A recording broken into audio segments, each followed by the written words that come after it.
Step right into our weekly roundup, a collection curated just for you, where we unveil the most captivating tales of the week gone by. For those who might have missed our recent offerings, consider this your catch-up session. Don't let the next big thing slip through the cracks. Be sure to subscribe and turn on those handy notifications. Whether you're multitasking through daily chores or seeking a captivating escape, our content is meticulously crafted to be your perfect companion. No need to hold back. Let's dive right in without a moment's delay.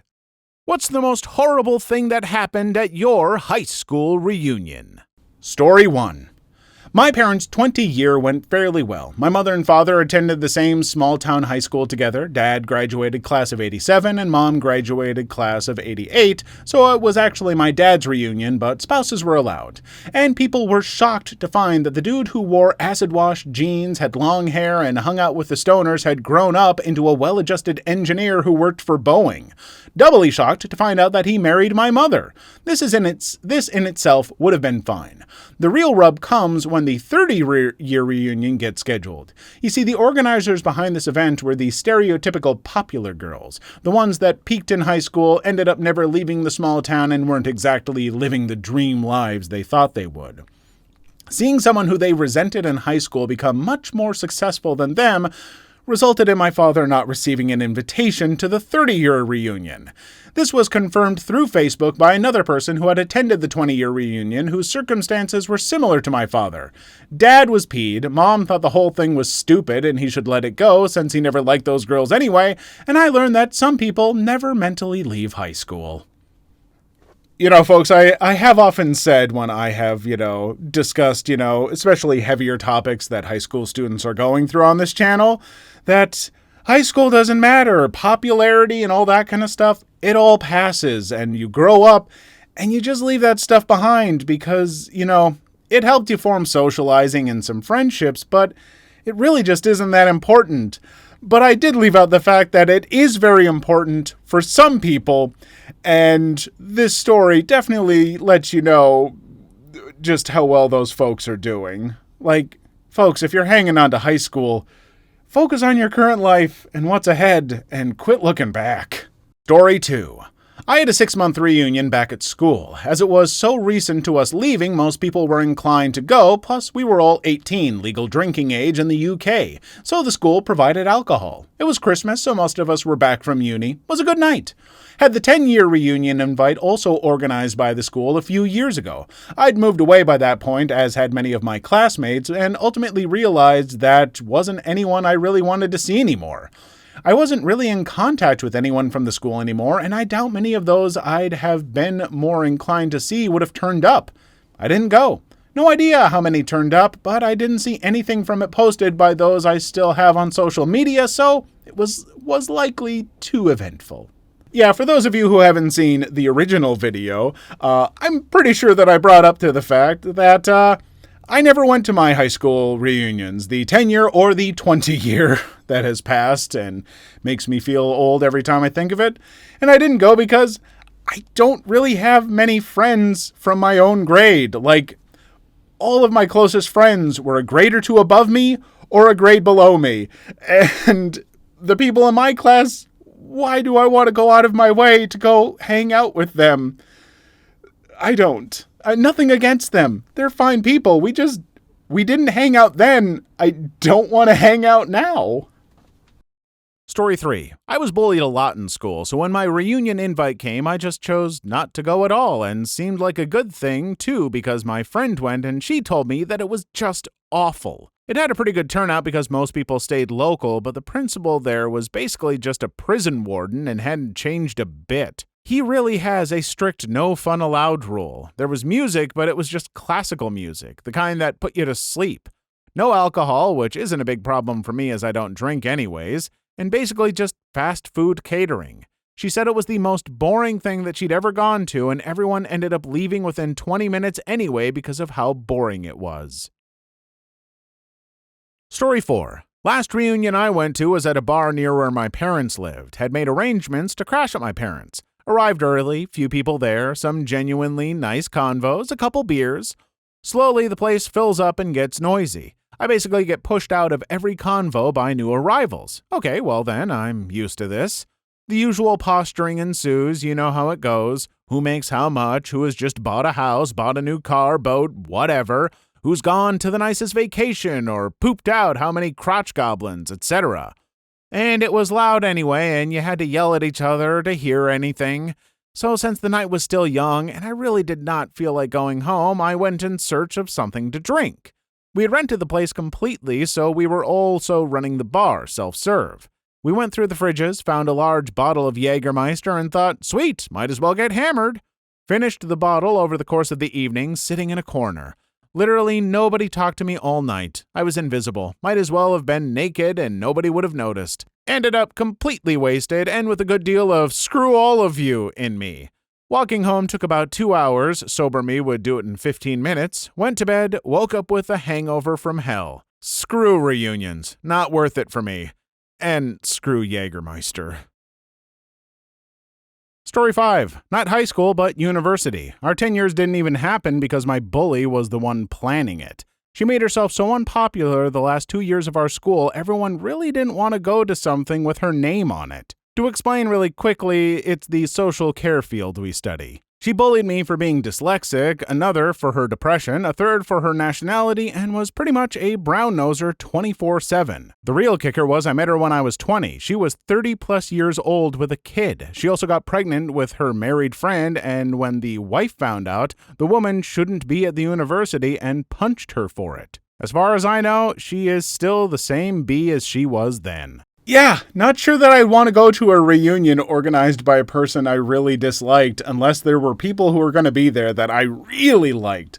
It also sounds like, hey, I didn't know that university classes ever had reunions. Like, it feels like a very high school thing, but honestly, university reunions make more sense. You make more lasting relationships at university or college than you really do at high school. You're coming into your life, meeting people who have similar interests. Like, why aren't there more university reunions? Is that a thing? Like, people in the comments, seriously, have you had university reunions? If not, we should do that. Sucks to high school. Story 6. Our 10-year reunion planning was a mess. I don't know if the main person was part of a committee or not. I believe they said they were taking up the responsibility because the time was getting close and they wanted to do it. Did the normal stuff and asking what everyone prefers and how many think they'd be able to go. Came to the conclusion it'd cost about $40 for everyone who RSVP'd. I paid. They were always a nice person, and if for some reason they tried to scam me, it was just $40. They didn't, by the way. A bit of time goes by, and this person's basically planning it alone. Did a few live streams on Facebook to talk about it and show how far she'd gotten in planning. Meanwhile, a few people started to question if she's just going to pocket the money. This goes on for a while until the planner just gets fed up with the situation and tells everyone she's done trying to make a nice event. She refunded all the money, and we were left with nothing. I felt bad for her and thanked her for trying. Last I heard, a few others tried to do little side parties with cookouts and potlucks, but I don't know how they went. Whatever they planned wasn't as well communicated as the first person, so no clue if they even happened or not. Story 7. Want to know what a real head trip is? Going to your daddy's 50th homecoming when he was in the class of 1941. My mom attended the same high school, class of 44, and you'll learn by the time you get to those numbers, anyone and everyone is invited, no matter the exact class year. They combined the reunion that year with a homecoming game, and we watched a 3A high school football game in East Texas. 3A mainly indicates school size. It was one of the highlights of my and the Hubsters' lives, living in those bleachers with my folks and their greatest gen classmates. They grew up in an area that is still very rural farmland. At 66, I'm the same age now as he was then. My friends, talk to the older folks while you can. Ask questions about history, especially theirs. Learn what questions to ask by asking more questions. Just the difference between me getting ready for school in 1966, age 10, and my mom getting ready in 1936 at age 9 is fascinating. My dad talked about plowing at age 7 with his bro who was all of 10 at the time. Can you imagine? Can you imagine me and my friends at age 12 to 13 in our school dresses bumming cigarettes off the ancient crossing guard? Can you imagine going to a high school with a smoking area outside for students? Yep. Story 8. My 10th was so poorly received that it was held at a small but nice, I guess, restaurant on Main Street in our little town. Our high school had something around 2,200 kids total my graduation year, and I think we had 400 to 500 kids in my graduating class. 15 to 20 people went to the reunion with their spouses and kids. It was a buy-your-own-meal and drinks affair, I believe. It was held out on the patio in June in South Carolina. If you don't understand what that means, it means that it was probably 90 degrees Fahrenheit and 90% humidity. So, swamp butt season. I mean, at least it wasn't July or August, but seriously though, my 20th is in a few years, and as I'm disabled and haven't been able to do jack crap with my life, I don't plan on going to that one either. I don't want awkward looks from the former popular kids and band kids, the only ones who went last time, as they hear that, have no idea how to react and try to wiggle away. Oh, and I don't/can't drink due to medications and kidney disease, so I can't even go to get drunk. I'm a real killjoy. I'm better off just playing with everybody's kids. Kids like me. Look, I don't think that you're a killjoy. I think you have the people in your life who you like to hang out with, and it's not the... What was it? 15 to 20 people who went to the reunion out of a graduating class of up to 500 people. Those numbers speak volumes. If there are 500 people in a graduating class and only about 20 of them attend, which is less than, 5%? Then something was definitely wrong with that reunion, or the people who went were just a close-knit group of friends or something. But yeah, I don't think you would have been any kind of killjoy like at a normal party. I just think that their party sounds like it sucked. Doctors, what were the most haunting last words from a patient? Viewer edition. Hey folks, Mr. Facts here, just letting you know that a lot of these stories are going to involve the tragic loss of family members, friends, stuff to do with death, and so just be prepared. Most of these stories are not terribly graphic. We will have a content warning for one story in particular, but yeah, some of these topics will be a little bit more dour, a little bit heavier, so just go in prepared if you do watch it at all. Story 1. My Nana passed away in June. She was hallucinating with terminal stage 3 kidney cancer that had spread to her bones. Her last words to me were 2 weeks prior to her death. I love you a bushel and a peck and a hug around the neck. My Nana had been able to talk when she shouldn't have been able to. My Papa had died 9 months prior, and Mom talked about how she talked to Papa and even her mom. That's how we knew she was going out. She died a few days after this event. Last year, one of my aunts passed away. She had a rough life, but the year before she was extremely happy. Actually traveled a lot with her sisters and my baby cuz. She became even more close with 2 of my aunties and my mom. They would talk for hours, and she's been very happy to finally be able to have everything in her life going well. We didn't see my aunts a lot. We lived in different states. I've been connecting with my baby cuz via social media. One day, we got a call that my aunt fell in the shower and broke her hip. She was in the hospital. The next day, her results for COVID came in. She went downhill fast. Had terrible pneumonia and had to be in the ICU. She was put on ventilation for a week. The doctors and nurses said she wouldn't make it. By the end of the month, she was better, up, cracking her usual dirty jokes. My 2 aunts have been going back and forth from California to Arizona to help my baby cuz she's now a PA. They go home, then get a call that she needs more tests. She developed a severe fever, and her nurses didn't notice as she was on a regular ward. My aunt drove back. When my mom called me, I told her, call your sister to talk with her because I had a bad feeling. She hadn't been calling her like usual, fearing she'd disrupt her rest. I then got a sudden urge to drive to Arizona, the kind where I was pacing, wringing my hands, having panic attacks. I decided to go early the next morning from Nevada to Arizona. When I got there, my mom and aunts were there as well, all of my sick aunt's children. They kept telling her not to go. They figured out she had rampant sepsis. Then they said her kidneys had failed. By that night, she had full organ failure. Everyone kept telling her to hold on. When I got there, my comatose and extremely quiet aunt made a noise, and I swear to God, her hands squeezed mine.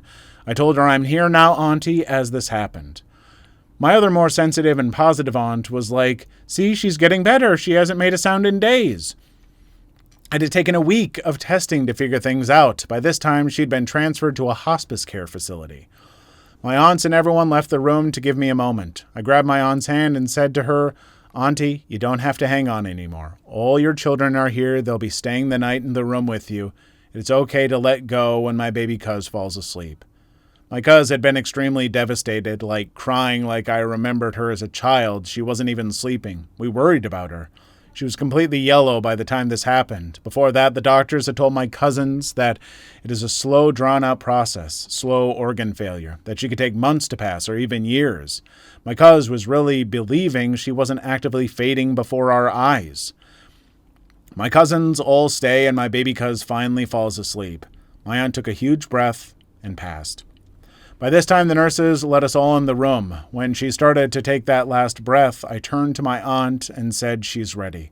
By the time my more sensitive baby cousins were awake, she was gone. I knew before the nurse was monitoring her. I turned and told the nurse, "She's gone now." She checked 3 times and confirmed it. It felt like pain being lifted. I later came and thanked that nurse for letting us all squeeze into that room and for the excellent care and compassion she showed my family, most especially my cousins. My mom later thanked me for ordering her to call my aunt. Shortly after that call was when she slipped into a coma. My cousin found out she was expecting that week. She'd been trying for years and thought she couldn't become pregnant. We think my auntie gave her a miracle baby before she left because she knew she'd have a broken soul without her miracle. She's bittersweet about it. I'm glad I was there for my cousins and aunties. They'd not seen any of us cousins since childhood. Listen to your gut. It's tough to have to let go of a family member when you want to have hope. But it can also be important, both for you and for them, because I do truly believe people can hang on. You hear these stories all the time where people will be dying, but they will somehow just hang on until they can, talk to a certain person or do one certain little thing. And I think, the best that you can do in that time when they get that thing is to let them know that it's okay. Hey folks, this is a content warning. This story is going to contain a pretty graphic description of some physical mutilation. It's a little bit hard. It was a little hard to read, and it might be a little rough for some of you to hear. So if you're not interested in this story and you want to scroll up to story 2, just go to the time code that hopefully the editor has on screen now. Story 2. I'm no doctor, but this has haunted me for decades. Around 1981, I was in the AF on a temporary duty to a remote site in some hellhole called Caliente, Nevada, 385 miles from my permanent duty base, Norton AFB. I rode a motorcycle at the time and rode that up there with the convoy of military vehicles.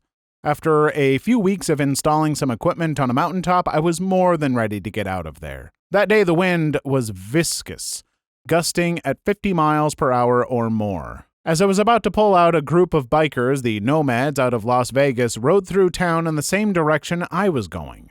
I decided to give it a bit of time so as not to mingle up with them. I did not fit in with that crowd. The wind on the trip was a crosswind so bad that I would have to lean my motorcycle over just to go in a straight line, only to have it slow suddenly and have to get off the lean. It was a brutal ride. About an hour later, in the middle of nowhere, I topped a hill to find the Nomads had come to grief. One of their members had lost control, wiped out, and skidded off into the desert. I stopped to help. What greeted me was a horror I still dream about after 40 years. The biker guy was mangled but alive. His girlfriend was in much worse shape. She had come off the back of the bike, skidded across the road, and hit a metal reflector post back first just above her hips. She was basically torn in two. I ran down to help. The bikers were unglued with the situation. That post had cut her almost in half. The only thing holding her together was the skin and muscle tissue of her abdomen. Her intestines were spread out in the sand and brush. But that wasn't the worst of it. She had come to rest next to a black ant nest. These things were huge. They were all over her. She was still alive at that time, crying, whimpering, and dying before my eyes. Saddest thing was that none of the bikers were helping her. I ran back, grabbed a large canteen of water, and tried to wash the ants off her face. I held her head, brushed her hair when I could, and told her that I was there for her, she was loved, and I wouldn't leave her. I heard a siren coming, footsteps running down, and an NHP officer stood there looking at this and said, "Oh, F." Her last words were, "They're biting me. Please make them stop." And she died in my arms. And now, after this long reply, I'll go to bed and relive this event. I've tried to erase it from my mind for 4 decades, but it will be back soon in my nightmares. Story 3. I'm not a nurse or doctor, but when my Nana was on her deathbed after having a stroke she couldn't recover from, she looked at my mom and her siblings one by one, oldest to youngest, and smiled. She looked at my cousins and whispered things I couldn't hear. When she got to me, my older brother was looking a little shaken and was hugging our mom. She told me to lean down, so I did. I'll never forget what she said. "I love you, kid. Take care of your brothers. I wish I could have spent more time with you." They weren't her last words, but it left me crying inside. Later, it turns out she told my older brother, "You're a strong boy and I know you'll take good care of your siblings." Her actual last words were to my younger brother, who at the time was 5. He said that she looked up at him, smiled, and said, "I'm proud of you. Maybe in another life we got to know each other more." 3 years later, my younger brother came up to me at school and said, "Where's Nana? She's been on vacation for a long time." It was heartbreaking to see his face when he realized those were her dying words, not just saying, "Goodbye for now, I'll see you soon." I've had to deal with so many kids that bullied him after that moment. It's awful to see people being insensitive about things they just don't understand. Even now, sometimes I hear him saying, "I miss you, Nana," and "You finally came back from your trip," only to wake up and realize it was all just a dream. That is a thing that it's so tough for a young child who's old enough to remember someone, but not quite old enough to grasp death. I mean, I have no kids, no plans to ever have kids, so it's nothing that I think I'll ever have to go through, but parents who have to deal with trying to tell a child about this and guide them through it, you have all of my sympathy, because that cannot be hard for you or them. Story 4. Story 10, from the original video, actually made me tear up. It reminded me of my grandma. She died of Alzheimer's in June of last year. I was at the park with my family the last time I saw her. She hardly remembered us, and she was always very sad, saying stuff about her mother and how she missed her. When my dad had to take her to the residence, I couldn't kiss her goodbye because my face was dirty with chocolate and I didn't want to make her face dirty. What I didn't know was that it was the last time I'd see her. She suddenly stopped eating at the residence, and the caretakers told my father this. They got her to the hospital because she fell off the bed, I think. She wasn't going to live much longer. My father told my sister and I this the Friday evening before she passed away. My grandma was taken to the residence again on Saturday. She died while sleeping on her bed on the 6th of June at approximately 4 a.m. I miss her so much. She was the sweetest person in the world. I really regret not kissing her goodbye that day at the park. I need a hug right now. Sorry for bad English. I'm Spanish. No apologies needed. Your English was wonderful. And yeah, folks, I've said it multiple times. I have just beamed about my grandma on this channel a few times. She was one of the most fiery, bright little Italian women I've ever known. She's incredible. And there were times in her last year where I had chances that I could have seen her more, spent more time with her, and I didn't because I was so busy with my own stuff and some depression and stuff. And now that she's gone, I regret every moment that I didn't spend with her. So if you have someone in your life that you really love, make the time you have with them count. What is the creepiest theory you know about? Viewer Edition. Story 1. For the Rocky story that happened to me more than once with a pen cap. I was in school and I was playing with my pen before the teacher came. I was talking with my friends at the same time and I opened the pen with my thumb. I did it with enough force that it shot off and went in a certain direction. I laugh with my friends and then go to get the pen cap.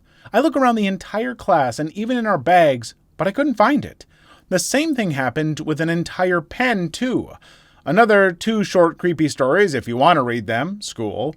Juan, my best friend in the whole world, came into class 30 minutes before I reached school, and me and him were the first two in class. He comes into class and sees the table that's right in front of the door super warped. Normally it's a rectangle, but when he saw it, it was curved itself to form a circle. But as soon as he opened the door and saw it, it started changing back into normal shape. I don't know if I fully believe it, but he isn't much of a supernatural kind of guy, so it's hard to think he made that up. Besides, this school is creepy. 2, I'm the first one in class, nobody else around, and only staff members and few students in the entire school. I go to open my door, but I stop just before I touch the door handle. I put my ear to the door, and it sounded like two people talking right on the other side. They sounded female, but I opened the door and saw that there was absolutely nobody there. I had a lot of chills going up my spine the entire time I was alone there, at the point that even though none of my friends were at school, I walked outside to get out of that class. And not just that this happened on multiple occasions. Scary. All right, I have one more less scary story. 3. So it's first grade and I'm standing by the window with my friends. I go under the blinds to avoid my friend hitting me because I made a joke about him. I look outside and I see a giant alligator sort of creature. I wasn't tall enough to see it completely, but it looked like an alligator, Komodo, dragon type of animal. I called my ma'am and showed it to her, and she told our PE teacher about it. The PE teacher went to it because it was on school grounds, and we heard that he caught it. Still don't know what it was, but we couldn't see the catch or what it was since our teacher didn't let us watch. Why the heck wouldn't your teacher let you watch? And why wouldn't someone report it? The PE teacher or someone? Why keep that a secret? That seems so weird for the teachers not to do something to be like, oh, kids, so that turned out to be whatever. Unless it was someone on drugs or something, I guess, who was crawling on the ground, and they were like, don't tell the kids about this. We don't need to know. They can start rumors. Who cares? Let them say it's an alligator. Story 2. One I personally have is that the soul is a tangible entity, a substate between matter and energy. It manifests post-mortem and collects thermal energy from the surrounding air to perpetuate itself. It would explain paranormal entities being described to only occasionally interact with objects, only be visible at night, cause cold spots in rooms, and provide an uneasy feeling to those unaware of their presence, or who are already fearful of them. Cold spots derive from absorbing thermal energy. Spirits are only visible at night because ambient light is simply more energetic than their actual form, and it outweighs the photons they may emit. They occasionally interact with objects because every now and again they reserve enough energy to apply a tangible force, even though a majority of their form is actually going straight past most atoms in something like a jar or a chair. If you put enough energy into something, it will move. And people become uneasy in their presence because our minds can sense that something is beyond our physical detection, but is still within our capabilities to feel through electric signals in our nerves. If this is the case, it should also be theoretically possible to increase the physical presence of a soul by increasing the ambient temperature, such as with an induction heater or radioisotopic thermal generator. There could be a real scientific way to construct a mechanical body to host us after we die. Too long didn't read. Ever listen to the FNAF lore? No, I have not. Story 3. My personal theory of the simulated universe. I call it the Steve Buscemi theory of reality. So in MMORPGs and such, you'll notice that it's easy to tell players from NPCs. Players all look really unique, while NPCs are slight variations on a few templates. Well, I've traveled all over the country selling at street fairs and shows. During that time, I noticed there really only seemed to be 1,000 templates or so for people, no matter where you are. And some are more common based on where you are, with bleeding over in nearby areas, just like an MMORPG. Seeking to simulate the entire universe in real time would be nearly impossible at any level of tech, but simulating only the parts of the universe being experienced by players, like in an MMORPG, would be practical and possible even at our level since we do it. However, you have the NPCs who activate and have a life coded into them. Any experience or memory they would have is hard-coded in, and the unique-looking characters interact with them, etc. So maybe the only actual players, aka real people, are the really unique looking ones. Like Steve Buscemi. No one looks like this guy, right? So what if we're all just NPCs in Steve Buscemi's universe simulation? I mean, if all of this world is actually an MMORPG, that would kind of make sense, wouldn't it? That would explain how boring and tedious so much of life is. The daily grind is now explained. And frankly, the fact that just life in general isn't really that fun. Yeah, I guess life could be an MMORPG. Thank God this MMORPG has better games for us to play within it. Story 4. So, here is something I've thought of. Just being invincible or immortal. A lot of the time, people will say that it would be good and you could live a longer life and have more fun, when it is the complete opposite. Eventually, you would become fully blind, deaf, or probably paralyzed. You would be in so much pain just breathing with age if you got old enough. You would watch everybody that you know and love die. You would go through so much pain. A lot more than the average human being, as we will all die. So you wouldn't be able to have a very good life, especially for the majority of it. And if you were actually fully immortal, you would live through everything until nothing exists anymore. The sun exploding, the world overpopulating, everything up to the complete end of the universe. And if the universe never dies, never will you. There would be some other good things about this, although they would be hard to withstand, like being able to live through mass hunger and thirst. But other than that, it would be the worst thing I can actually think of. I don't know. Hasn't been bad so far.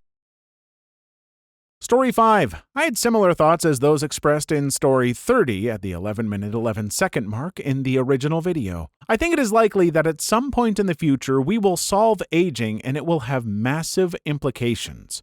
Few of my thoughts regarding that. 1. There are 8 billion of us today, which already seems unsustainable in terms of resources. It would be much, much worse if a large percentage of people would suddenly stop dying. Therefore, probably only very few people would be allowed to become immortal, most likely the ultra-rich and their families.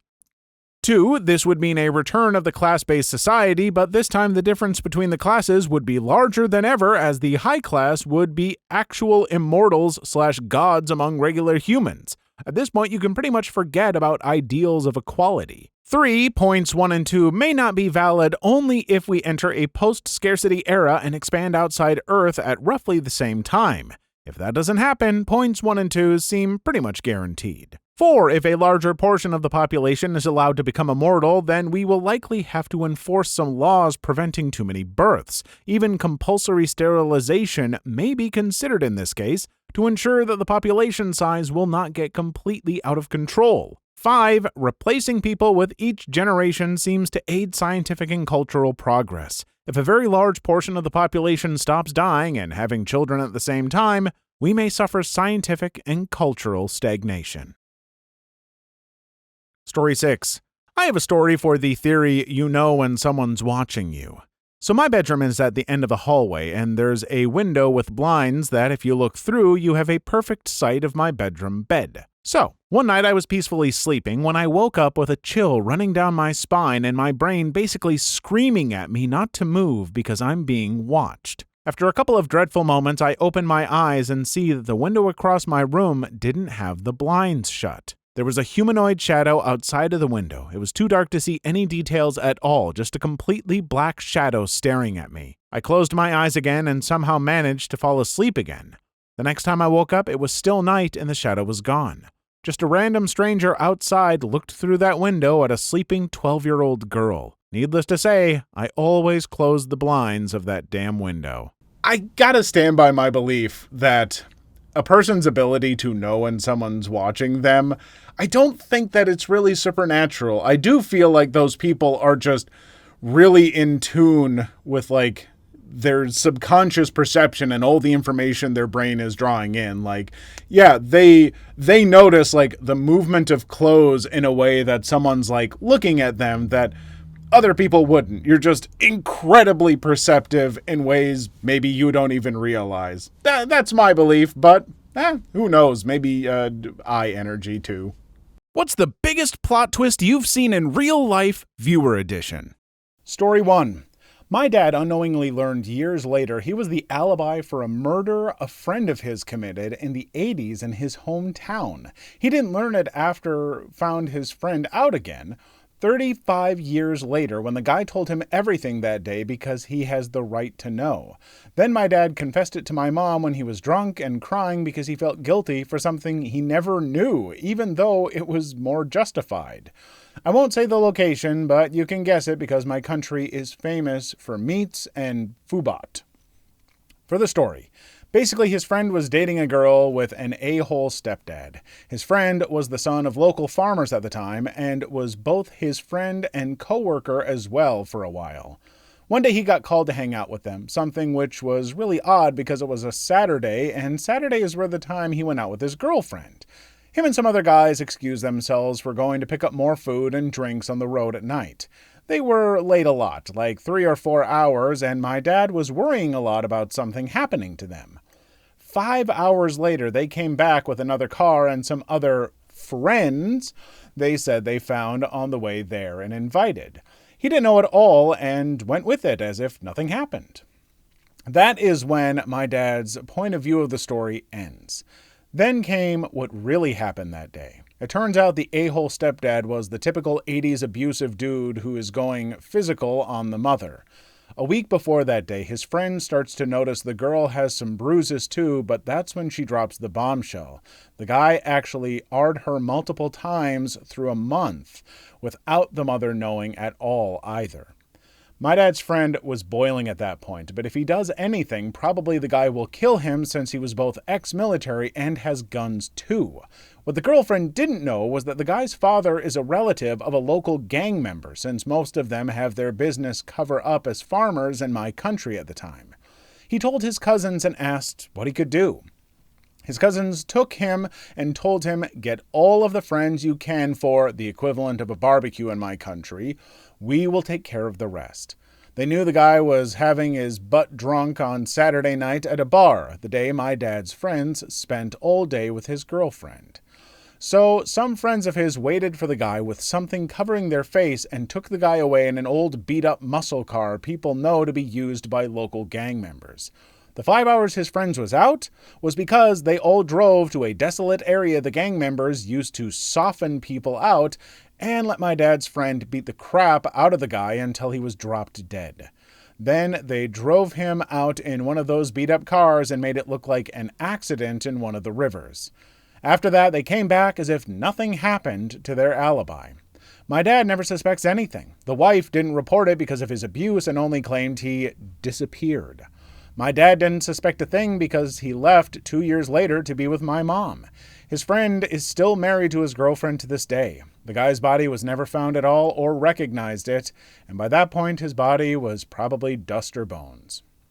My mom was more mad for her usual BS of my dad lying, but then came to the terms he didn't make anything wrong because he didn't know it. And honestly, learning all the story, it's more than justified since guys like that stepdad would go with a slap on the wrist for being ex-military. My dad feels guilty, but as my mom said, he didn't have to feel bad because he didn't know it, and it was more than justified. Even he wouldn't face any retaliation because nobody cares about the b-hole. Not even his military friend, since there was news about his disappearance at that time, but since there was a distinct hate for military, because this happened between the 72 to 85 military dictatorship in my country, and on top, the guy who was one of those dishonorable discharge disguised as medical leave. Yeah, it took a really long time till the body was found out as a pile of bones and dust lying near a river. The case was long dismissed, and the guy didn't have any other family prior, nor parents alive or relatives to contact. Just a random obituary in a newspaper back in '92 as my dad's friend to him.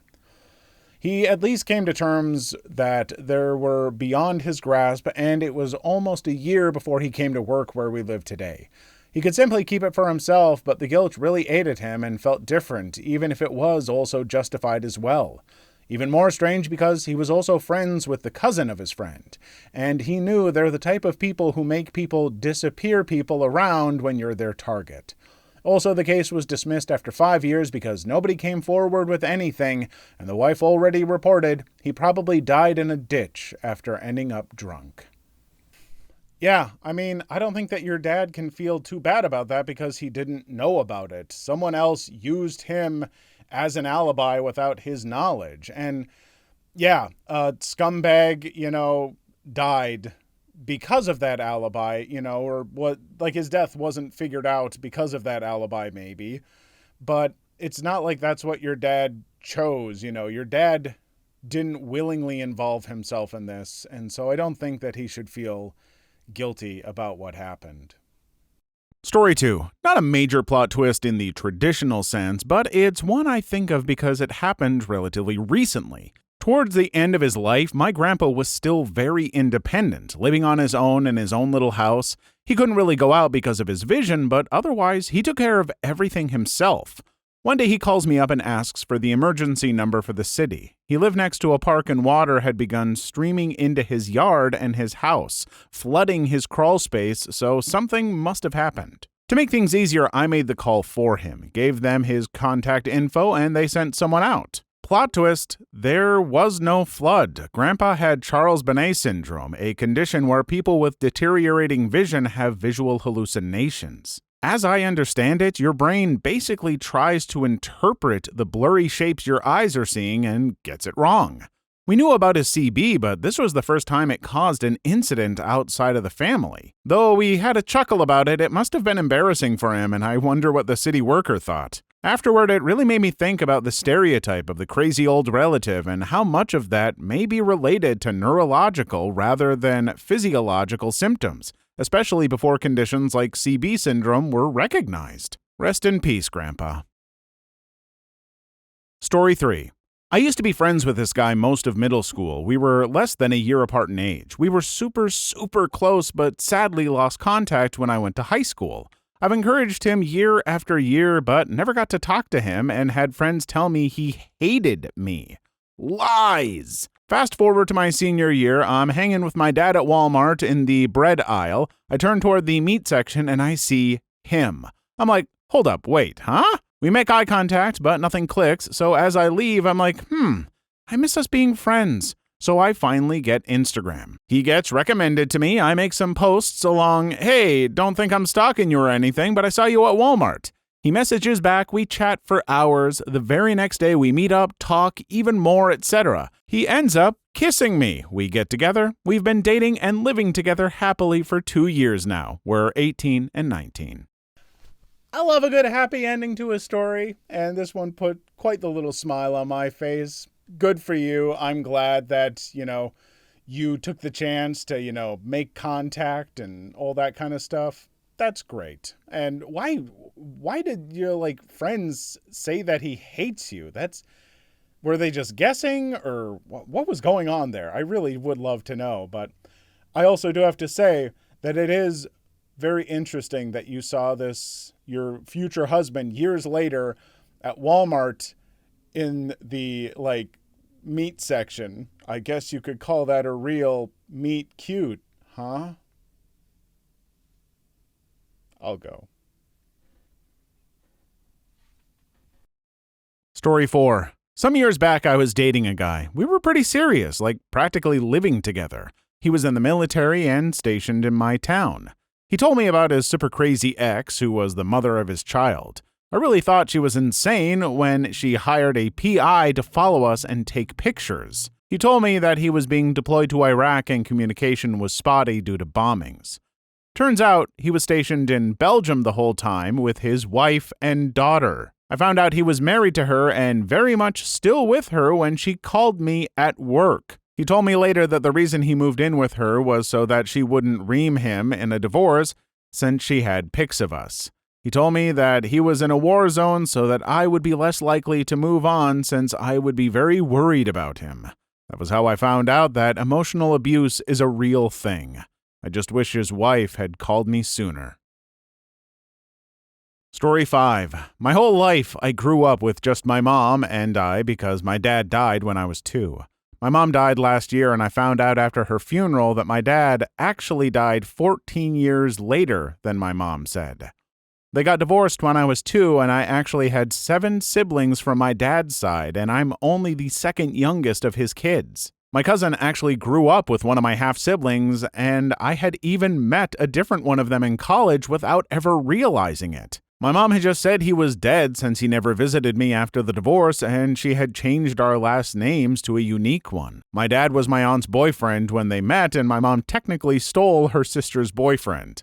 My mom had just sworn the entire family to secrecy, and everyone older than me knew and just never told me. I found this all out afterwards from my cousin and my half-sister who had just happened to be in town at the time. To add more to this craziness, shortly before they divorced, the apartment my mom and dad were living in burned down due to a pot my dad left burning. After the fire was put out and investigated, the police opened up an investigation because the police found out that shortly before the fire, my dad had taken out an insurance policy for my mom and my 2-year-old self, but not himself. The case was closed, I'm guessing, due to lack of evidence. What does your neighbor do that is creepy? Story 1. So, I had a weird neighbor. We'll call him John. John was a maintenance man at our apartment complex for the first apartment my fiance and I had. He was there the first day we moved in and actually helped us move some stuff and fixed some stuff in the kitchen. John lived directly across the hall from us with his wife. Well, one day before our roommate moved in and my fiance was at work, John knocked on the door. He checked me out, not making eye contact, and then told me he had some furniture in his apartment that he and his wife wanted to give us because they were redecorating their apartment. He said I just had to come over and help him move it though, which made me a bit uncomfortable, but we had literally no furniture, so I said, sure. Went over there and pretty much moved their entire living room into ours.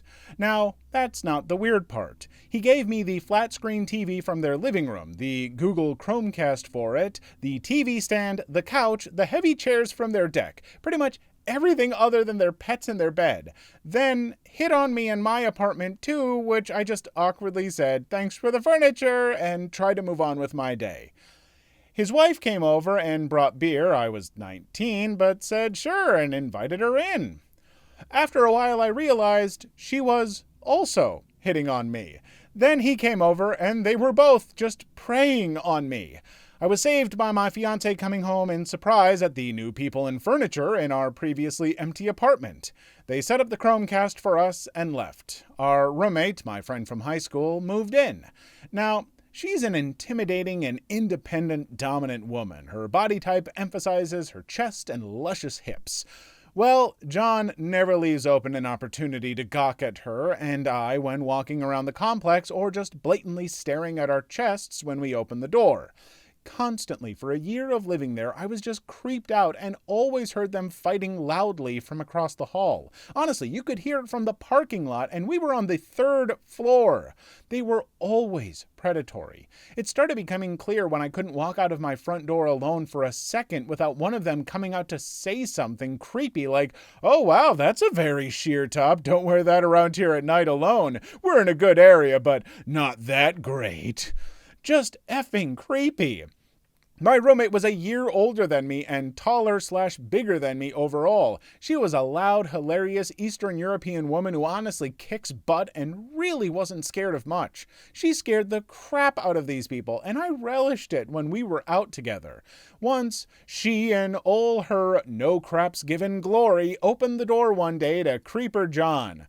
She was in a long sleep and just looked at him with this face, of which I can only describe as neutrally hateful, soul-crushing anger. Only he wasn't looking at her face. He was looking at each boob in shock and awe. Now, think of an extremely busty Svetlana from the show Shameless, looking like fresh morning hell and definitely not ready to deal with this creep's crap. That was pretty much my roommate. Let's call her N.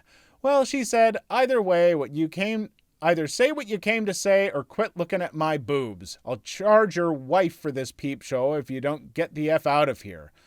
He said, there's a free parking space available. She just looked back at me dumbfounded and said to him, "You know neither she or I drive. Her fiancé's the only one who drives and he has a parking spot. Stop knocking on our door early in the morning so you can ogle 2 girls freshly out of high school." And proceeded to muster a big wad of spit and spit it over the railing of the stairs before closing the door. So yeah, John definitely sounds like a grade A creep that I'm sorry that you had to live by, but your friend Sounds amazing. She sounds like someone that I would want to be best friends with and hang out with.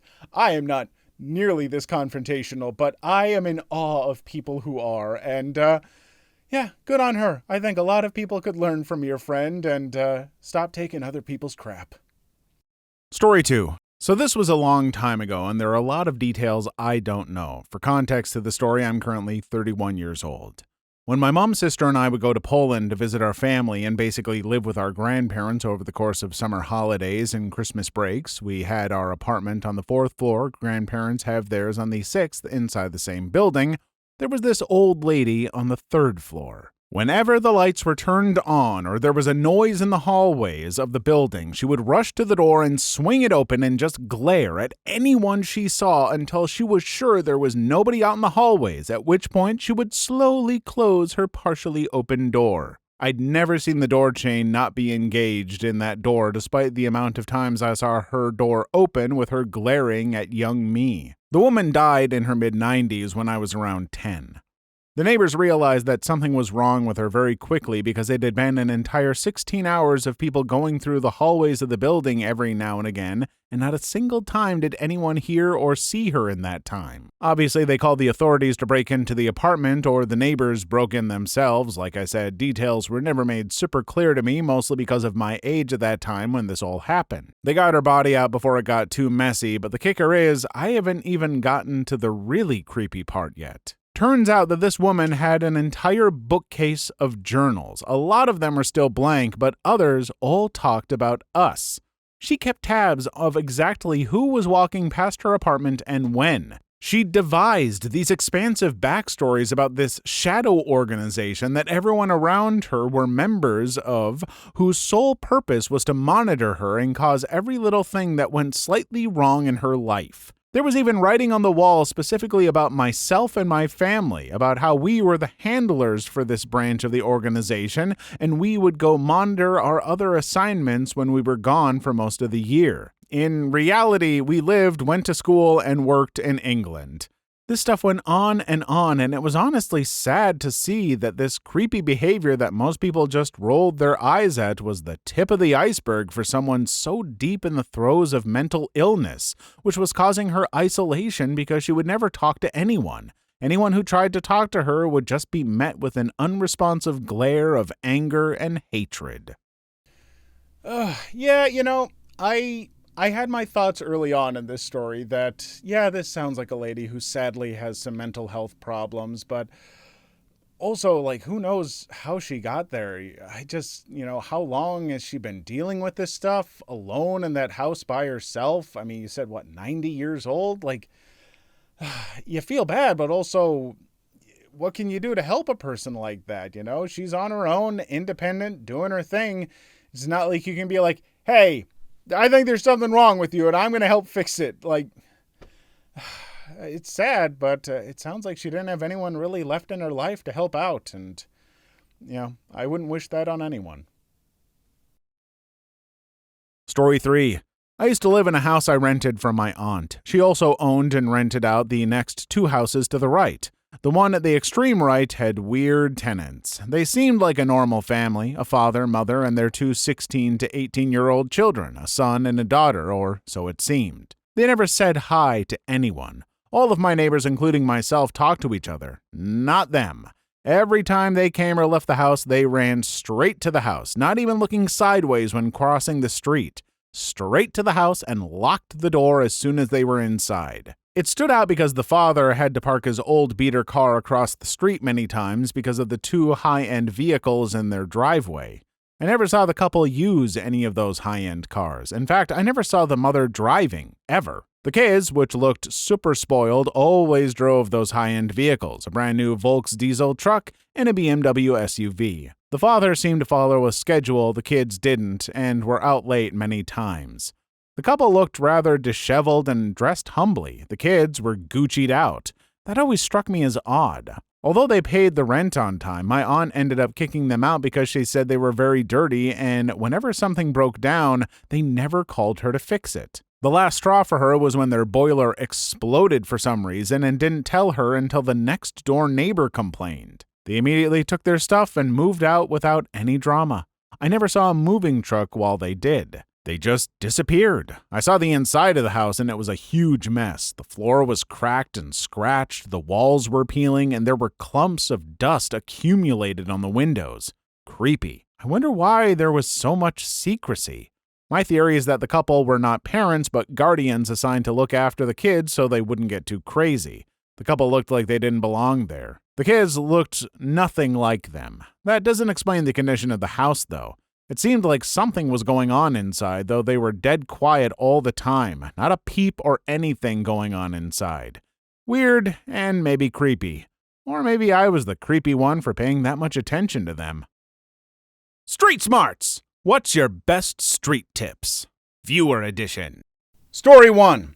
I'm from India. One tip I always follow: while driving the car on the highway at night, I switch off my headlight. I use streetlights for vision. If there is no light on the road, do not travel even if the boss fires your butt.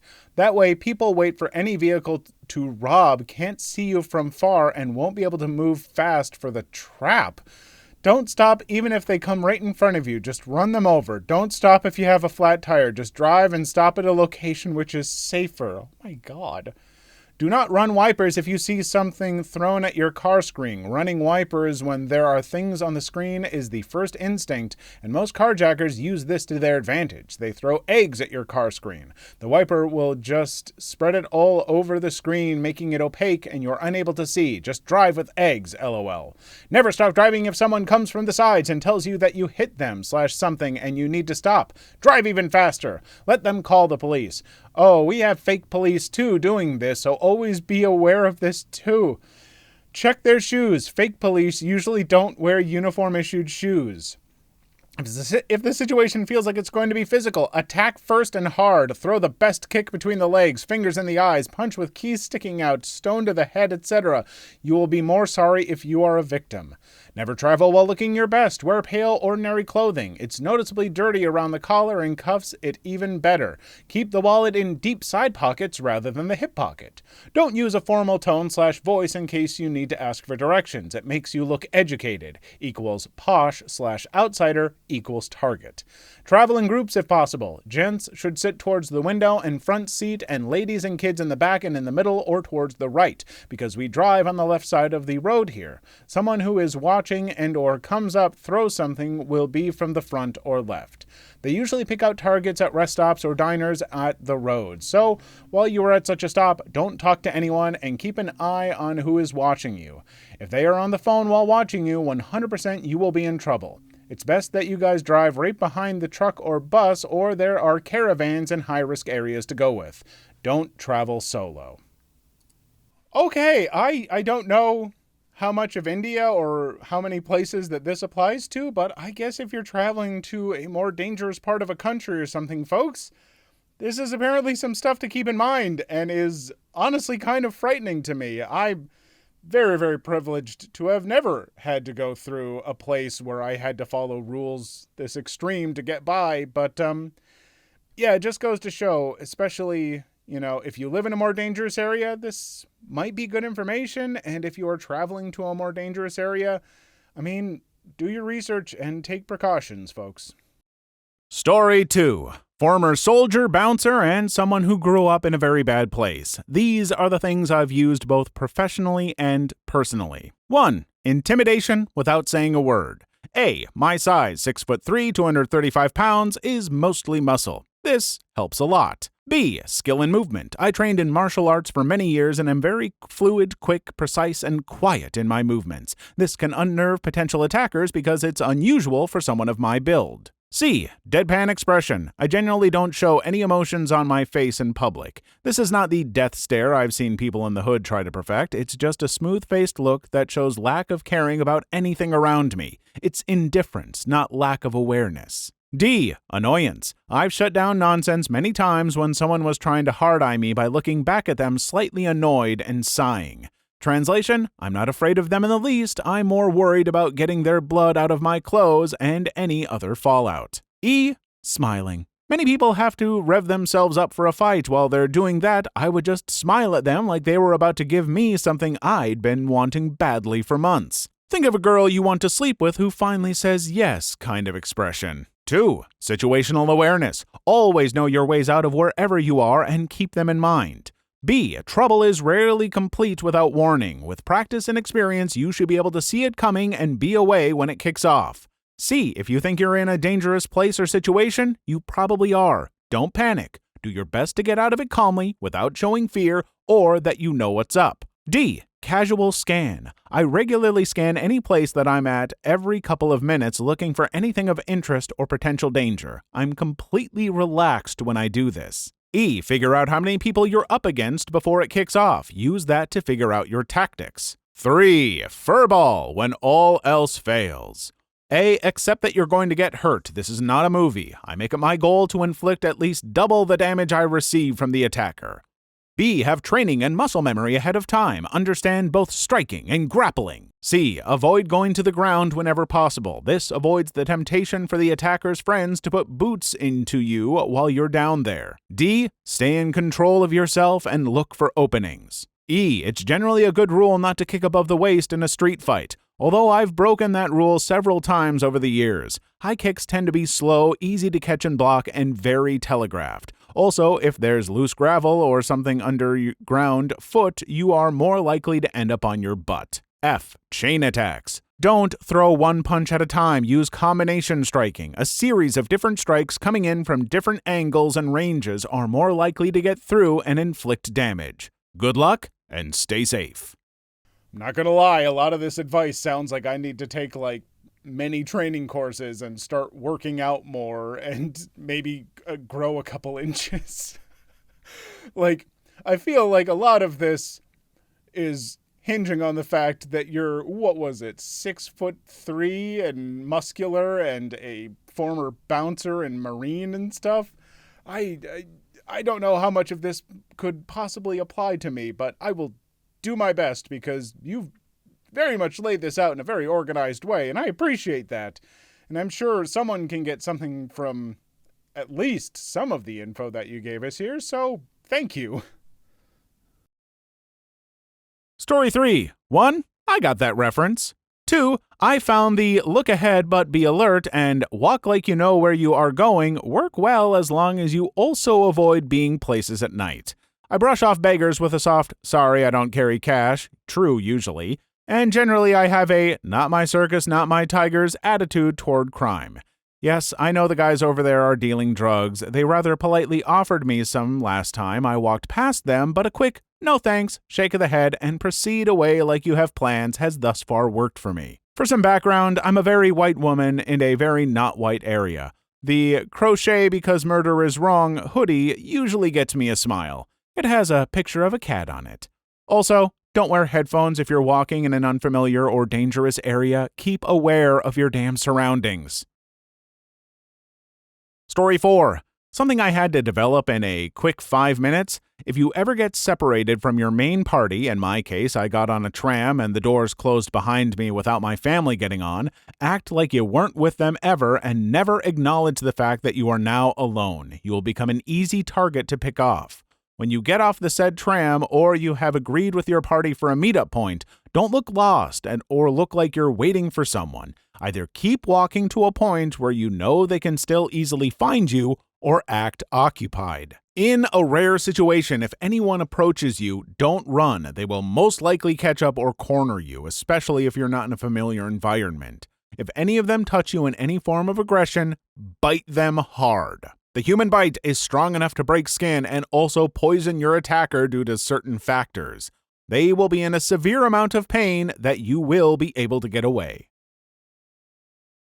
Story 5. Concerning the story at the 6-minute 54-second mark, I disagree with that one part. No one in the hood or any rough area walks around looking angry all the time, so you doing is a bad idea. It just makes it obvious you're trying too hard to look tough, which makes you look insecure and therefore a target. The key is to blend in as much as you can, so looking angry and making yourself look big makes you stand out, which is the exact opposite of what you want. Try and act normal, but in a way where you're clearly there for a reason. An easier way to put it is act like you've been there before, as in casual. Don't actually try and sell the idea that you've been there before if you haven't. I grew up in a rough downtown area, and no one walked around like they were angry or made themselves big all the time. You don't want to have the idea that you want people to not mess with you. Rather, you want people to have no reason to mess with you, if that makes sense.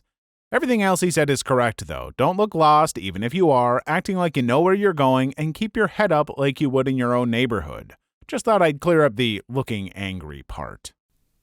I did kind of wonder about the going around looking angry, but I also wonder, like, how angry these people are saying, because I feel like there's some wiggle room between, like, someone walking around just like, like, that's a kind of like, oh, this is kind of a grumpy person that just doesn't want to be messed with. And then there's walking around looking like, like you're about to Hulk out. Like, I think there might be a more reasonable middle ground somewhere in there. But yeah, I would say just looking more like you belong. And yeah, I mean, I do like the idea of just walking around like,